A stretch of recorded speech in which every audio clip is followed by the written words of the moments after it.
L'invité de ce Smart Impact, c'est Alexandre Bélanger. Bonjour. Bonjour Thomas. Vous étiez venu sur ce plateau il y a une grosse année, vous êtes le cofondateur, le président de Belco. Mais alors, si on vous a proposé de revenir, c'est parce que vous êtes dans les starting blocks pour participer.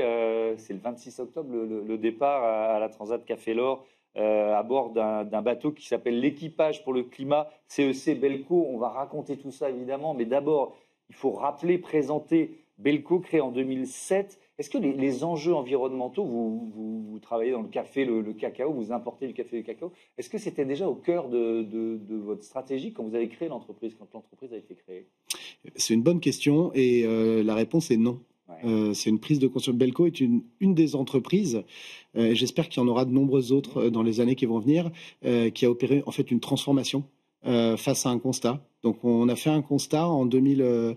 On a commencé à faire évoluer le modèle en 2013 pour plus de traçabilité, pour plus de qualité et pour répondre, je dirais, aux enjeux de nos clients qui sont toujours les artisans torréfacteurs en Europe. Et le besoin, en tout cas le travail sur la traçabilité nous a amené aux côtés des producteurs, nous a amené sur le terrain. Et là, en fait, on a pris conscience de pas mal de choses. Et en 2017, on s'est dit qu'il était finalement, alors évidemment, c'était aligné avec notre philosophie, mais on s'est surtout rendu compte qu'il n'était plus possible de continuer comme ça et qu'on allait droit dans le mur. Si on... À la fois sur le mode de production, la rémunération des producteurs et sur le mode de transport, c'est ça? Oui, bien sûr. Déjà, on travaille avec un produit agricole. Donc, le premier sujet, c'est le sol, prendre soin du sol. Donc, le modèle agricole. Et nous, le choix qu'on fait, c'est le choix de l'agroécologie. Également sur l'épanouissement humain, je veux dire, il n'y a pas de durabilité s'il n'y a pas d'épanouissement de l'ensemble des acteurs d'une filière, et ça commence par les producteurs. Et l'épanouissement, c'est dans ce métier-là, en tout cas, avoir un savoir-faire, être fier de ce qu'on fait, faire de la qualité et avoir une rémunération décente qui rémunère justement le savoir-faire. Et évidemment, de façon tout à fait alignée, le transport à la voile, essayer de construire une filière désirable et résiliente pour le futur. Qui n'est pas si facile, parce que passer d'un mode de transport, qui est le mode de transport massivement utilisé à un transport à la voile, c'est pas si simple. Est-ce que c'est les mêmes enjeux pour le café ou le cacao? En termes de transport? En termes d'agroforesterie ou d'agroécologie, oui. On peut appliquer à peu près les mêmes principes. Oui, complètement. Et j'imagine que c'est vrai pour pas mal de produits agricoles et de produits agricoles exotiques, on va dire. Mais en tout cas, pour ceux que je connais, pour le café et le cacao, c'est strictement les mêmes enjeux. Agroécologie, durabilité économique, enjeux sociaux aussi, et le transport, évidemment. Et donc, vous allez participer, vous prenez le départ le 26 octobre de cette transat en double avec Louis Maillot sur ce bateau, l'Équipage pour le climat. Déjà, est-ce que vous êtes marin au départ? Non, je me définirais pas comme un marin. En tout cas, non, j'ai toujours. Alors, je suis issu d'une famille de marins. J'ai toujours habité ou été proche de l'eau. J'ai toujours eu l'habitude d'être sur des bateaux. Pas mal de dériveurs, beaucoup de bateaux à moteur, mais rien à voir. Enfin, je ne savais pas naviguer concrètement à la voile, et encore moins la course au large. C'était un truc que je regardais à la télé. Là, vous venez de convoyer le bateau entre la Bretagne, la Trinité, c'est ça, et Le Havre, point de départ de la Transat. Qu'est-ce que vous en ramenez là de ces combien de temps là, quelques jours en mer? 3 jours en mer. À la fois c'est très peu parce que ce projet c'est un projet qu'on a commencé avec mon coéquipier Louis Maillot il y a 2 ans et demi. On a passé énormément de temps sur l'eau. Faut savoir que juste rien que cette année, on a dû passer 90 jours sur l'eau depuis le mois de mars. Donc c'est énormément de temps à travailler. Lui aussi. Il n'est pas chef d'entreprise, mais il travaille. Voilà, donc il travaille sur un projet de vision pour un groupe familial. Donc il a on n'est pas professionnel, mais on joue dans un monde professionnel.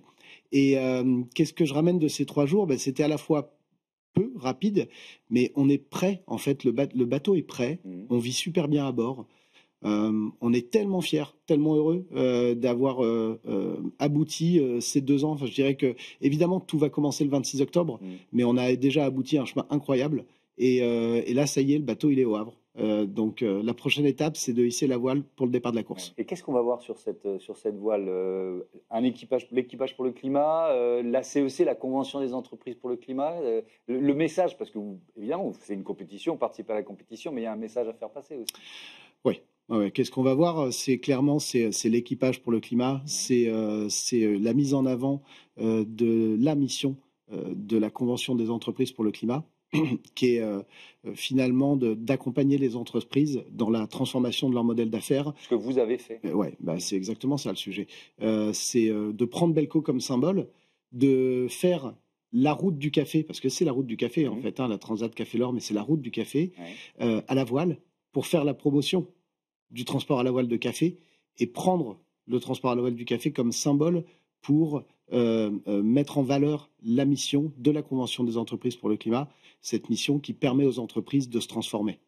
Et c'est vrai que nous, on a reçu dans cette émission, on a eu du partenariat avec la CEC, on a reçu beaucoup d'entreprises qui étaient, l'important c'est le chemin, mais qui avaient vraiment pris la décision de transformer au terme de ce travail collectif qu'est une convention des entreprises pour le climat, de faire transformer leur modèle. Je voudrais qu'on revienne justement à la question du transport à la voile, puisqu'on est en plein dedans avec à la fois cette transat et ce que vous faites pour transporter le café et le cacao. Vous étiez donné comme objectif de transporter au moins 80% de votre café à la voile à l'horizon 2030, sauf que ce n'est pas si facile. Pourquoi ? Ah non, c'est pas si facile parce qu'il y a des enjeux logistiques en amont qui sont énormes en fait.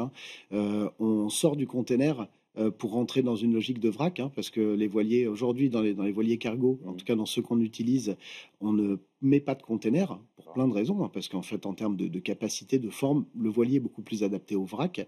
Mais ça veut dire retravailler toute la supply chain en amont autour du vrac quand on est depuis 50 ans construit autour du container. Donc ça suppose d'avoir des partenaires qui vous suivent. Et ça suppose d'avoir... alors on fait ça dans des pays dans lesquels on a des entreprises.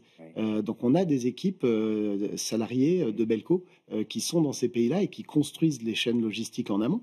Mais ça veut dire, on met du café sur palette, oui, mais ok, mais il n'y a pas forcément de palette conforme aux standards européens dans ces pays-là. Donc ça veut dire faire construire des palettes. Il y a des enjeux de sécurité quand on transporte du café en vrac et pas en container. Il y a des enjeux d'entreposage. Donc c'est tout reconstruire et c'est énorme. Et puis il y a un autre enjeu énorme, c'est de le vendre, le transport à la voile. Ça coûte beaucoup plus cher. Et dans une période... Et le café coûte déjà beaucoup plus cher. Au moment où on lance le transport à la voile, il faut voir que c'est quand même un sujet qu'on a entamé en 2019. Les premières LOI, donc lettres d'intérêt signées en 2020. Au moment où on lance en 2024, donc ça a à peu près un an, en une semaine, le café double de prix. Et le cacao, quelques mois avant, avait fait la même chose.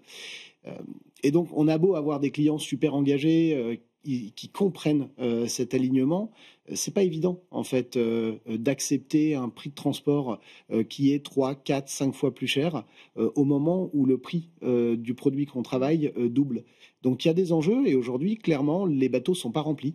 Donc ça veut dire que financièrement Belco assume ce coût-là, mais bon, il faut bien alimenter le pipe. Ça évolue positivement et j'ai bon espoir. Je suis totalement déterminé dans le fait qu'on va arriver à nos objectifs, on va les atteindre. Ça va prendre un petit peu de temps. Avec ce chiffre qu'on a trouvé d'ici 2030, la filière française envisage du transport maritime envisage la mise en service de 500 navires à propulsion vélique, donc à la voile, générant un chiffre d'affaires d'1,6 milliard et la création de 4 600 emplois dans le secteur. J'ai lu ça, je me suis dit, bon, super, c'est optimiste. 500 navires d'ici 2030. Bon, mais il y en a combien aujourd'hui ? Quel type de navire ? Parce qu'il y a des navires hybrides. On peut utiliser les voiles, on peut voiles et moteurs. Nous, ce qu'on utilise, c'est de la propulsion principale vélique. Donc, c'est vraiment des bateaux à voile, en fait. On peut aussi avoir des systèmes d'ailes de kite qui vont en fait permettre de diminuer la consommation d'énergie fossile. Et de toute manière, toute solution qui permet de diminuer la consommation d'énergie fossile est une bonne solution à ce stade. Après, est-ce que c'est ambitieux ? Certainement, clairement, il y a des difficultés pour mettre en œuvre ce type de solution, mais j'y crois et je pense que, vous savez, c'est Victor Hugo qui disait qu'il n'y avait rien de mieux qu'un rêve pour créer l'avenir, pour façonner l'avenir. Et je pense que on doit rêver, on doit être ambitieux pour transformer. Est-ce qu'on y arrivera ? Je ne sais pas. Mais avoir une direction ambitieuse, c'est déjà une bonne chose. Et comment la filière vous regarde ? Parce que là, vous participez à une Transat, qui porte le nom d'un grand café, d'un café grand public en tout cas, qui n'est peut-être pas exactement sur les mêmes modèles que les vôtres. Comment la filière vous regarde? Comme un ovni, comme vraiment, honnêtement, je me pose pas vraiment cette question-là. Quand je rencontre des personnes qui travaillent dans notre filière, j'ai souvent pas mal de compliments. Des personnes qui me disent mais c'est extra ce que vous faites, c'est super. Je pense qu'ils sont très curieux, qui se demandent même comment c'est possible de faire les choses un peu différemment. Mais bon, je passe pas vraiment beaucoup de temps à me poser cette question-là.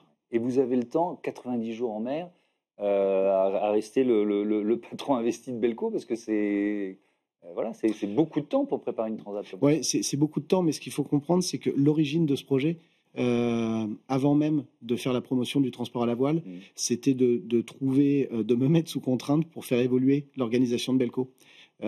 C'est une entreprise qu'on a lancée avec mon père il y a 18 ans et j'ai beaucoup d'ambition, beaucoup de rêves pour cette entreprise et un des rêves c'était de trouver un modèle organisationnel qui permette l'épanouissement, qui soit, on a souvent parlé d'entreprises libérées, de beaucoup de choses ces dernières années, mais finalement un modèle d'entreprise doit s'adapter au projet de l'entreprise et c'est pas quelque chose qu'on peut, il n'y a pas de recette en fait.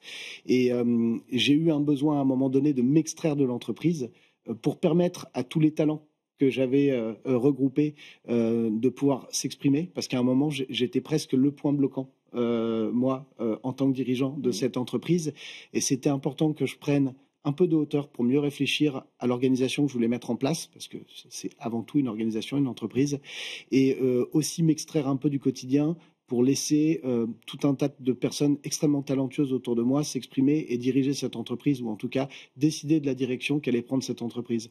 Donc voilà, je pense que c'est pour ça que j'ai réalisé ce projet. Et donc évidemment, comme tout était anticipé et que j'avais ce projet de m'extraire de l'entreprise, ça a été assez simple de me libérer du temps. Merci beaucoup Alexandre Bélanger et bon vent, hein, c'est vraiment le cas de le dire, à l'équipage pour le climat, ce bateau CEC Belco. On passe à notre rubrique Smart Cause tout de suite, une association à l'honneur.